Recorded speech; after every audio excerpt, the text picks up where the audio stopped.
যেখানে সূর্যের আলো পৌঁছয় না, যেখানে তাপমাত্রা ফুটন্ত জলের চেয়েও বেশি, সেখানে কি কোনো প্রাণী বেঁচে থাকতে পারে? 2025 সালের একেবারে সাম্প্রতিক গবেষণা বলছে আমরা এতদিন ভুল ছিলাম। আমাদের চেনা জগতের নিচে বাস করছে এক বিশাল ডার্ক বায়োস্ফিয়ার বা অন্ধকার জীবজগৎ। আমরা সাধারণত জানি জীবনের জন্য সূর্যের আলো অপরিহার্য, কারণ সবুজ উদ্ভিদ সূর্যের আলো ব্যবহার করে সালোক সংশ্লেষণ বা ফটোসিনথেসিস প্রক্রিয়ায় খাবার তৈরি করে। কিন্তু মাটির কিলোমিটারের পর কিলোমিটার গভীরে, যেখানে চিরস্থায়ী অন্ধকার, সেখানে জীবন চলে এক সম্পূর্ণ ভিন্ন নিয়মে। 2025 সালের মাঝামাঝি সময়ে বিজ্ঞানীরা সমুদ্রের তলদেশের হাইড্রোথার্মাল বেল্ট নিয়ে গবেষণা করতে গিয়ে স্তম্ভিত হয়ে যায়। তারা দেখেন কেবল বেল্টের উপরেই নয়, সমুদ্রের তলদেশের পাথুরে স্তরের নিচেও প্রাণের মেলা বসেছে। বিজ্ঞানীরা যখন একটি রোবোটিক বাহু দিয়ে সমুদ্র তলের পাথরের স্তর উন্মোচন করেন, তখন সেখানে দেখা যায় বিশালাকার টিউব ওয়ার্ম এবং বিচিত্র ধরনের শামুক। এই প্রাণীরা মাটির নিচে পাথরের খাঁজে এমন এক পরিবেশে বাস করছে যা আমাদের কাছে মনে হতে পারে সাক্ষাৎ নরক, কিন্তু তাদের কাছে এটাই স্বর্গ।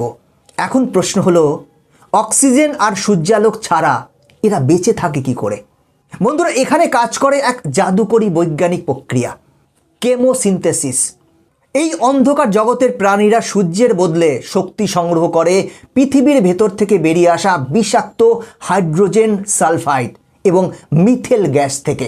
বিশেষ ধরনের ব্যাকটেরিয়া এই রাসায়নিকগুলোকে শক্তিতে রূপান্তরিত করে, যা পুরো পাতাল রাজ্যের খাদ্য শৃঙ্খল সচল রাখে।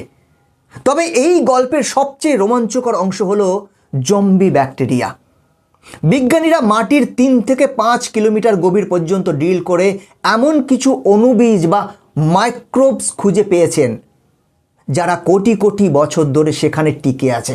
এদের জীবনযাত্রা এতই ধীর যে এদের একটি কোষ বিভাজিত হতে হয়তো 100 থেকে 1000 বছর সময় লাগে।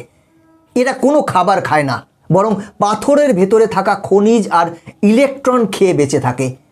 এদের বলা হয় ইন্ট্রোটেরেস্ট্রিয়াল জীবন। বিজ্ঞানীদের মতে পৃথিবীর ভেতরে থাকা এই জীবজগতের মোট ওজন বা বায়োমাস পৃথিবীর সমস্ত মানুষের সম্মিলিত ওজনের চেয়েও কয়েকশো গুণ বেশি হতে পারে।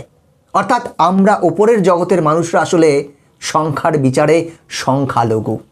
এই আবিষ্কার আমাদের এই শিক্ষাই দেয় যে জীবন কেবল প্রতিকূল পরিবেশেই টিকে থাকে না, বরং চরম অন্ধকার আর অসহ্য চাপের মধ্যেও নিজের এক আলাদা সাম্রাজ্য গড়ে তুলতে পারে।